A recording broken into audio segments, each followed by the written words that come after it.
Hello students, welcome back to my channel learn with Seema ma'am. তোমরা যারা ক্যালকাটা ইউনিভার্সিটির আন্ডারে বিএ সেকেন্ড সেমিস্টারের ছাত্রছাত্রীরা আছো, তোমাদের জন্য আজকে বেঙ্গলির ফাইনাল সাজেশন নিয়ে এসেছি। এই সাজেশন ওয়াইজ পড়লে তোমরা 100% কমন পাবে, গ্যারেন্টি। তোমরা যারা মাইনর, জেনারেল এবং অনার্স, প্রত্যেকের জন্য এই প্রশ্নগুলো ভীষণভাবে গুরুত্বপূর্ণ। তোমরা ভালো করে পড়ে যেও, তোমরা 100% কমন পাবে। চলো শুরু করছি। দেখো, নাম্বার 1-এ আমি রেখেছি উচ্চারণ স্থান অনুযায়ী বাংলা স্বরধ্বনিগুলির বর্গীকরণ করো। Very very very important. দেখো স্টার দেওয়া আছে, যেগুলো স্টার দেওয়া আছে ওইগুলো পড়ো। দেখো তারপর অথবা কোয়েশ্চেনে রেখেছি স্বনিম কাকে বলে, উদাহরণসহ বিভাজ্য ও অবিভাজ্য স্বনিমের পরিচয় দাও। অথবার প্রশ্নগুলোতে আমি স্টার মার্ক দিইনি, কিন্তু এগুলোও অতি গুরুত্বপূর্ণ প্রশ্ন। তোমরা কিন্তু এগুলো বাদ দিও না স্টার মার্ক দেওয়া নেই বলে। যে কটা প্রশ্ন আছে, এই 6-7টা প্রশ্ন তোমরা বাদ দেবে না, সব কটা পড়ে যাবে, তাহলেই তোমাদের নাম্বার ভালো হবে। তারপর দেখো নাম্বার 2-এ আছে বাংলা শব্দার্থ পরিবর্তনের যে কোনো দুটি ধারা সম্পর্কে আলোচনা করো।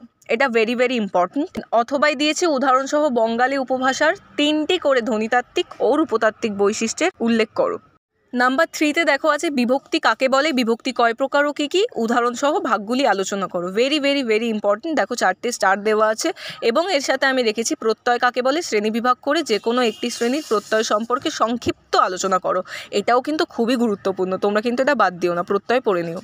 তারপরে আমি 15 মার্কসের কিছু এক্সট্রা কোয়েশ্চেন্স রেখেছি, যেমন উপভাষা কাকে বলে, বাংলা উপভাষার সংখ্যা কটি, রাঢ়ী উপভাষার 3টি ধ্বনিতাত্ত্বিক ও 3টি রূপতাত্ত্বিক বৈশিষ্ট্যের উদাহরণ দাও। তারপর দেখো এখানে 2 নম্বরে আছে সমাসের সংজ্ঞা লেখো, উদাহরণসহ যে কোনো 2 ধরনের সমাসের বিস্তৃত পরিচয় দাও। নাম্বার 3-তে দেখো শব্দের ধ্বনি পরিবর্তন বলতে কী বোঝো এবং শব্দের ধ্বনি পরিবর্তনের কারণগুলি লেখো। এগুলোও কিন্তু অতি গুরুত্বপূর্ণ প্রশ্ন, তোমরা এগুলোও বাদ দেবে না, এগুলোও দেখে যেও।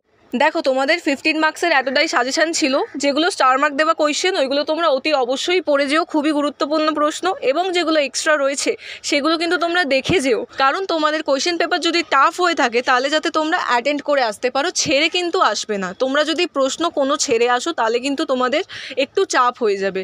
সেই ক্ষেত্রে তোমরা চেষ্টা করবে যে সব প্রশ্নের উত্তর তোমরা যাতে লিখে আসো খাতায়, ঠিক আছে? এবার দেখো 5 মার্কসেরগুলো আমি আলোচনা করে দিই তোমাদেরকে। 5 মার্কসের ফার্স্টে আমি রেখেছি উচ্চারণ প্রকৃতি অনুসারে স্বরবর্ণ ও ব্যঞ্জনবর্ণের প্রধান পার্থক্য বিষয়ে আলোচনা করো। অথবাই আছে দেখো আগন্তুক বা কৃতঋণ শব্দ বিষয়ে সংক্ষিপ্ত আলোচনা করো। নেক্সট দেখো 2 নম্বরে আছে দুটি বাংলা শব্দ নির্বাচন করে জোর কলম পদ্ধতিতেই বুঝিয়ে দাও। অথবাই রেখেছি উদাহরণসহ রাঢ়ী উপভাষার 2টি ধ্বনিতাত্ত্বিক বৈশিষ্ট্যের পরিচয় দাও। নাম্বার 3 অব্যয় কাকে বলে, বাংলা বাক্য গঠনে অব্যয়ের 3 রকম ব্যবহার দেখাও। এইগুলো কিন্তু অতি গুরুত্বপূর্ণ প্রশ্ন, তোমরা কিচ্ছু বাদ দেবে না, সমস্তগুলো রেডি করে যাবে, তাহলেই তোমাদের খুব খুব ভালো নাম্বার হবে। এবার দেখো 4 নম্বরে আছে টিকা লেখো বাংলা বচন।